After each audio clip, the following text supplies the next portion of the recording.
things have, especially over this last week, been coming out. Obviously, with regards to the Jimmy Savile scandal, we had Bill Maloney from Pie and Mash Films came down to the column on. He came Wednesday, and he came live with us on air on Thursday with Brian Garish, and he was, he's been talking about Jimmy Savile for a long time, Bill Maloney. And more things over this last week are coming out with regards to Jimmy Savile. What are your thoughts on it? Well, I've just been writing an article about it for the last 2 days, going out over the weekend, and I've headed it Jimmy Savile, Doorman to the Cesspit. You could say doorway to the cesspit as well, for reasons I'll explain. I was first told that Jimmy Savile was a paedophile in about 1997, 98 by a number of people, but including the people who had serious connections into the royal family. Not that they were members of the royal family, but they were very close to people that were on the inside. And they told me about the Satanism that went on in the royal family, the paedophilia, and all that stuff. And then out of nowhere, they brought up Jimmy Savile. And of course, I'm into a conversation about, royal family, how they treated Diana, paedophilia, and all this stuff. And suddenly Jimmy Savile comes out of nowhere, this aging disc jockey. And I obviously asked the question, where does he fit in? And they told me about it. Not just his paedophilia, but his necrophilia. He has a thing about having sex with dead people. And it was pointed out quite rightly to me, why do you think he volunteered to be a porter and a volunteer in hospitals, particularly the one in Leeds? Because it gave him access to mortuaries and dead people, basically. And if you look at some of the real most extreme, I mean, in and of itself, it's extreme, but most extreme of paedophilia, one of the things that they desire that gives them the biggest high is sex with disabled people, either physically disabled or mentally disabled. And again, because of his charity work, he was able to have access to people like that, to children like that. Also, what is happening, Lou, in the media at the moment is that and I can understand it in the initial stages, as long as it doesn't stay there, it's focusing on him as a paedophile and his own paedophile activities and one or two other, showbiz people around him. But the biggest story, the biggest picture story, is that he was a procurer of children, and he procured them for the royal family. He procured them for people like Ted Heath, who is exposed as a Satanist, paedophile, and mass child killer, serial child killer, in a book called The Biggest Secret. It came out in 1998. He was alive then for years afterwards. And he was therefore untouchable. If you look at some of the quotes that he gave at various times, he said he was untouchable. And he gave an interview for Esquire magazine in which he said, the thing about me is I get things done and I work deep cover. I've known the royal family for a million years. He was talking about his connections to the royal family and how he was a regular visitor to Buckingham Palace, Kensington Palace, where Diana lived after the marriage to Charles broke up, Highgrove, the country estate of Prince Charles. And he also said, significantly, that the man who introduced him to the royal family initially in the 1960s was Lord Mountbatten. And anyone who's done research into high-level paedophilia, Lord Mountbatten's name will come up. Of course, he was the mentor and Mr. Uncle, big uncle to Prince Charles. And these names are not a surprise to me, because these names came up in the conversations I had with these insiders quite a long time ago now. And because he was procuring for children, this is why he was untouchable. People say, well, why didn't people know about this? Why didn't the BBC uncover it? Why did all these, inquiries, police inquiries, just stop and go nowhere? Because the way these rings work is that they put their people in all the key areas of society, the institutions of law enforcement, of judiciary, of media, of politics. Of course, royalty is much based on it. And therefore, they watch each other's backs. And when you're procuring children for the rich and famous and the powerful and all the rest of it, then your back is their back.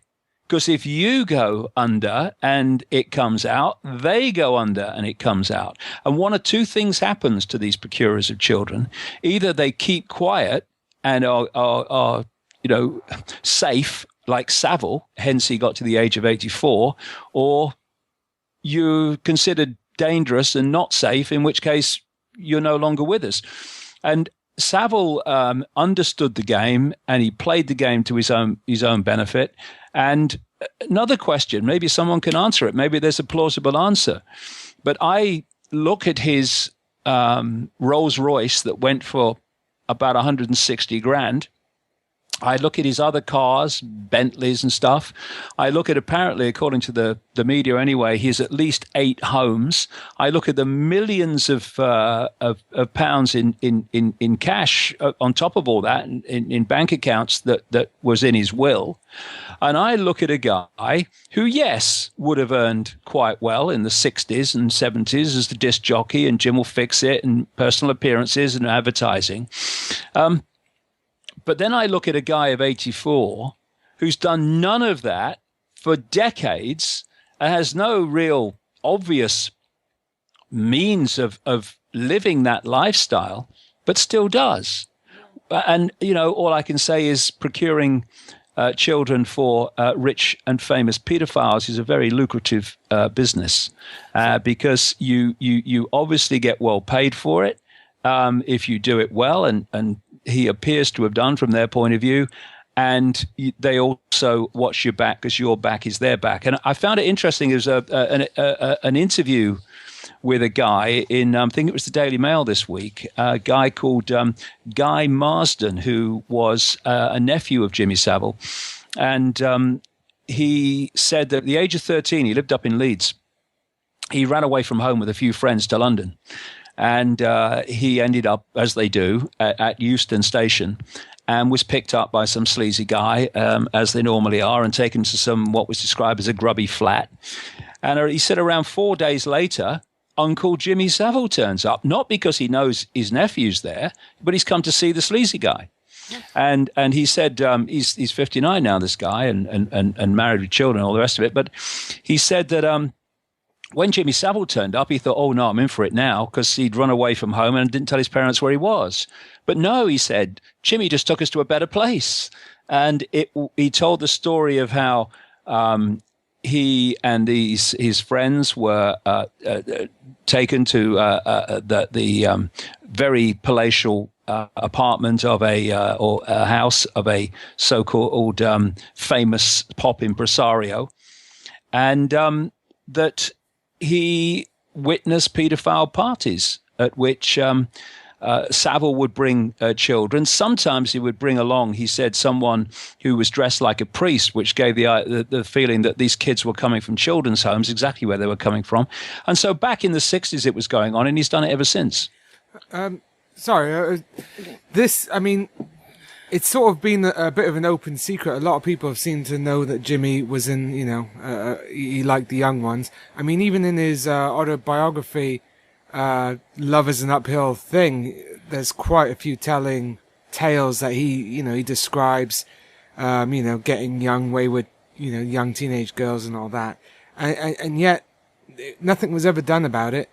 Now that he's dead, of course, yeah, he can't tell any tales himself, but you would still think that they would be trying to repress anything getting out, because once the eyes are on Jimmy, then they may be on to his clients. Do you think this was just like a natural thing where there was just too much evidence coming out and the story broke naturally, or do you think they're trying to, like, it's just surprising me that it's all coming out now, when so clearly there's been a cover up. Yeah. You would have thought, if they really wanted to keep that information stum, they'd be able to. Well, it's a good question, and we won't really know for a while, I don't think, and don't think we ever do unless we've got insider knowledge on these things. But, it is true that while every day this network of families, this cabal, gets more and more power on the surface anyway of the system, it's still not, got control of everything. I mean, it says a lot for Esther Ranson, saying that she had her thoughts that it was going on. She's the head of Childline. I mean, alarm bells surely should be raised here, because also apparently Childline was set up sort of in Aberdeen, and we know there's been, other cases up in Aberdeen. And it's just the fact that Esther Ranson, being the head of Childline, obviously access to kids' calls. What do you think on that? Well, I think it's something that should be legitimately investigated. I think anything to do with children should be legitimately investigated to make sure that it stands up. I mean, I'm not going to, No. say anything about it this time because I've not researched that particular organization. But, it's possible. I'm not saying it happened, but it's possible that this was one that got through the net because it was basically all this has come out as a result of one television program. And then that gave confidence for other people to come forward. However, it's going to be significant for me where it goes from here, because at the moment, I talk about defending the first domino, and defending the first domino in this case is for none of it to come out. Once it has come out, you defend the second domino. You accept that he was a paedophile and he was a mass paedophile all over the country, and there was a cover-up of it. The second domino you don't want to fall, so that's the next form of defense, is that he was a procurer for the rich and famous. Now, we'll see where that goes. I was talking to a journalist today and pointing this same thing out, that, if it stops where it is now, we learn more about the cesspit behind the smiley faces and the morality of the system.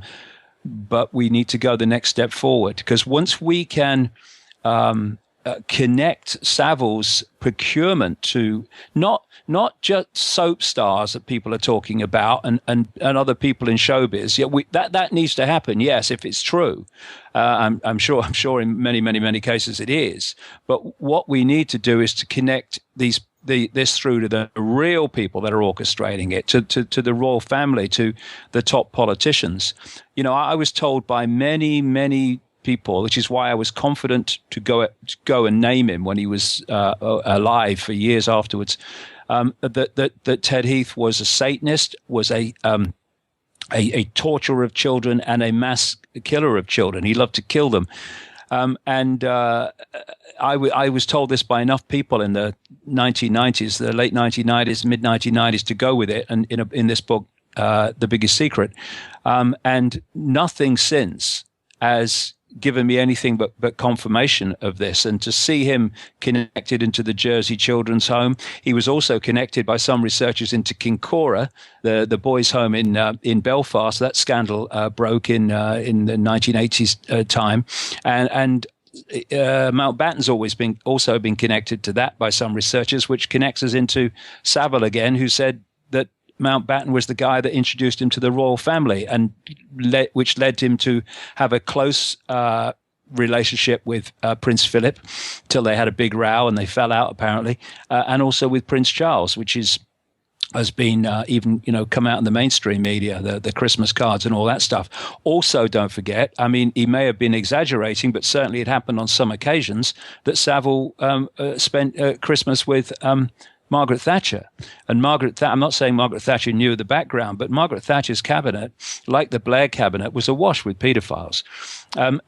You see, in so many ways, when you're creating there's another reason that I can explain in a second, if you like, of why this obsession with paedophilia is as it is. But when you're bringing together different groups, like different political parties, to push in the same direction, you need cement. You need cement to connect people in these different elements of the system to push in the same direction. And thus you will have secret societies doing that. So people in the Labour Party, Conservative Party, Liberal Democrats, some will be members of the same secret society. You have things like the Friends of Israel groups in each party, which is another cement. But two major cements on top of that are paedophilia and Satanism.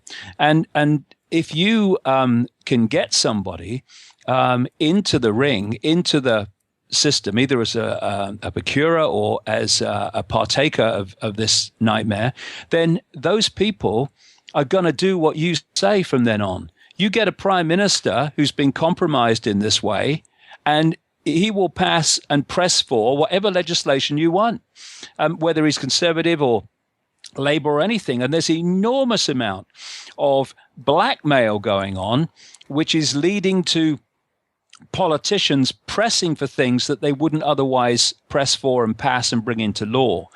And this side of it is often connected to paedophilia. I mean, it's a well-known technique in the United States and Britain with MI5, MI6, etc., that they will provide people like foreign diplomats and what have you with children, if that's their desire, and then they will film it. And once they've filmed it, they are no longer representing their country or whatever they're supposed to be representing. They are representing whatever British intelligence says they're representing, because they can destroy them overnight.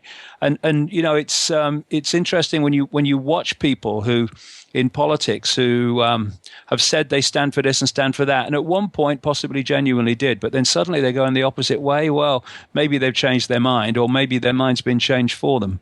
Yeah, I mean, that's plain to see. A lot of the time, these politicians will come out with policies that it's absolute suicide, and there's no rhyme or reason for it. And obviously, the only thing that is going to push them to that, to lose their careers, basically, is they've got dirt on them.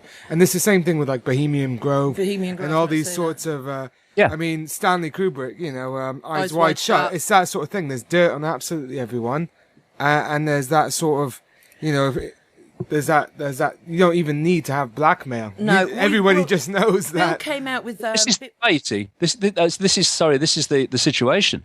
This is why they're looking to bring people into politics. It's one reason why there's so many who have these desires, because they know that they're straight in the back pocket because of this. And this is one reason, but there's another, I should suggest, bigger reason why this is all pervading. And that takes us out of the world of the conscious mind into other dimensions of reality and entities that feed off human energy. I've been writing and talking about this for a very long time, and it absolutely connects into paedophilia for this reason. I learned through intense research in the 1990s and just after in America and Britain, but particularly America, that these entities, they feed off human energy, yes, but there's a particular human energy that they want more than anything else. And that is the energy of children before puberty. Now, we see puberty as a hormonal change in this reality that we experience, what I call the hologram.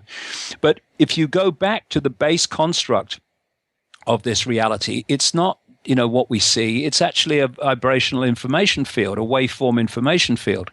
And so what we see as a hormonal change in our conscious mind reality is actually an expression of a vibrational information a waveform change at the foundation information construct of this reality, and they want that energy before that change takes place. This is the obsession with children. So what they do, because these pedophiles, especially the upper echelon pedophiles in the bloodline, which are with this hybrid bloodline, which is because of the greater genetic compatibility, it means yet again on the base construct, it's a much closer vibrational compatibility.